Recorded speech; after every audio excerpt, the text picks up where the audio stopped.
हरियाणा विधानसभा के चुनाव नजदीक हैं और ऐसे में हरियाणा में किसान नेता गुरनाम सिंह चढ़नी भी राजनीति के मैदान में उतर आए हैं। गुरनाम सिंह चढ़नी इन दिनों हरियाणा के सभी विधानसभा क्षेत्र में जनसभाएं कर अपनी पार्टी को मजबूत करने में लगे हैं। पंचकुला के बरवाला में पहुंचे संयुक्त संघर्ष कमेटी के राष्ट्रीय अध्यक्ष गुरनाम सिंह चढ़नी ने कहा कि 90 की 90 विधानसभा सीटों पर उनकी पार्टी चुनाव लड़ेगी और उनका मकसद राजनीति को शुद्ध करना है। उन्होंने यह भी स्पष्ट किया कि बीजेपी और जेजेपी को छोड़ किसी भी राजनीतिक पार्टी से गठबंधन कर सकते हैं। संयुक्त संघर्ष पार्टी के राष्ट्रीय अध्यक्ष व किसान नेता गुरनाम सिंह चढ़नी ने पंचकुला के बरवाला में चुनावी दौरा किया।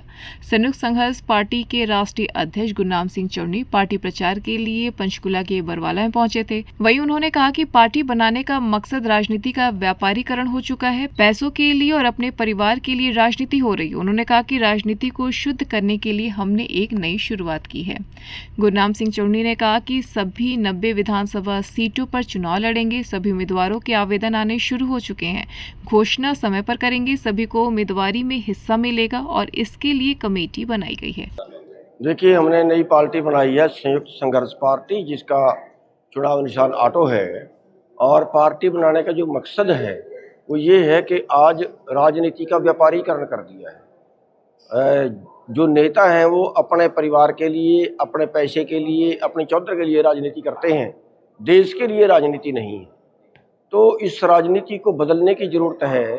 पैसे वालों की राजनीति हो गई है, पैसे से सत्ता और सत्ता से पैसा, और जो जितने कानून है वो सारे पूंजीपतियों के लिए बनते हैं। आम जनता जो है वो कंगाल हो चुकी है, आर्थिक गुलाम हो चुकी है, और आर्थिक गुलामी जो है वो सबसे बुरी होती है।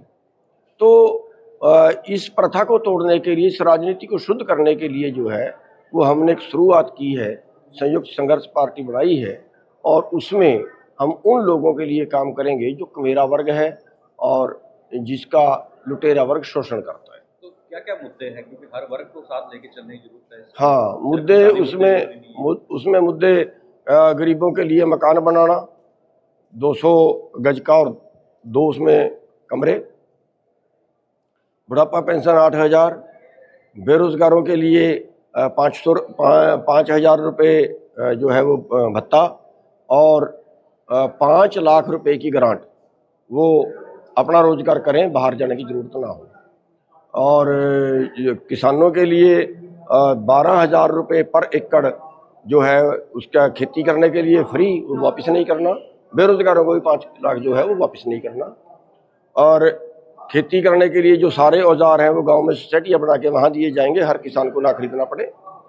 और एमएसपी की गारंटी, और जो बीमा है फसल बीमा वो सरकारी कंपनियां करेंगी, और जो पंचायती ज़मीनें हैं, मुश्तरका ज़मीनें, वो सारी किसानों को वापस दिलाई जाएंगी। और जो ठेका प्रथा है, उस ठेका प्रथा को बंद करके कम से कम 25,000 रुपये तनख्वाह वहाँ जो है, जो भी लोग वहाँ काम करें, कर्मचारी होंगे, उनकी कम से कम 25,000 होगी। और इसी तरह से जो बरसाती नदियाँ हैं जिनसे बाढ़ आती है और पानी पाताल में जा रहा है, आज 100 लीटर बारिश होती है तो 25 लीटर पानी यूज़ हो रहा है, 75 लीटर पानी वापस समुद्र में जा रहा है। तो उस पानी को बांधेंगे, नहरों को गहरी करेंगे, किनारे पक्के करेंगे, झीलें तालाब बनाएंगे, और सारी सिंचाई जो है वो बरसाती पानी से होगी। हम 32 साल से किसान यूनियन में हैं, और जितनी सरकारें 32 साल के अंदर आई हैं उन सबसे टकराव रहा है, और सब ने मुकदमे दर्ज कराए हैं, सब ने जेलों में भेजा है। तो लेकिन उस सब के बावजूद जो सुधार होना चाहिए था वो हो नहीं पाया। सभी ने शोषण किया है, और सारी राजनीतिक पार्टियां जो हैं वो कारपोरेट की गुलाम हो गई हैं। कारपोरेट के लिए और कानून हैं, हमारे लिए और कानून हैं। और यहीं तक सीमित नहीं है, किसान कर्जे में मरता है, बेरोजगार मजदूर कर्जे में मरता है, इनका तो कभी कर्जा माफ़ नहीं हुआ। कर्जा माफ़ होता है बड़े पूंजीपतियों का, पिछले 10 साल में 15 लाख करोड़ माफ़ हो गया। और अभी तो इससे भी अगर और जो गंभीर बात है, अभी तो स्मैक भी यही लोग बेचेंगे। 30,000 करोड़ की अडानी के अड्डे से पकड़ी गई, कोई कार्रवाई नहीं। 30,000 करोड़ कितने होते हैं? किसी आम आदमी की तो वो हो नहीं सकती। तो फिर उसकी तो बहुत गहरी जांच होनी चाहिए। तो उल्टे वहाँ से जो पकड़ने वाले डॉग होते हैं वो भी हटा लिए गए, यानी छूट दे दी गई। News desk, anyone live.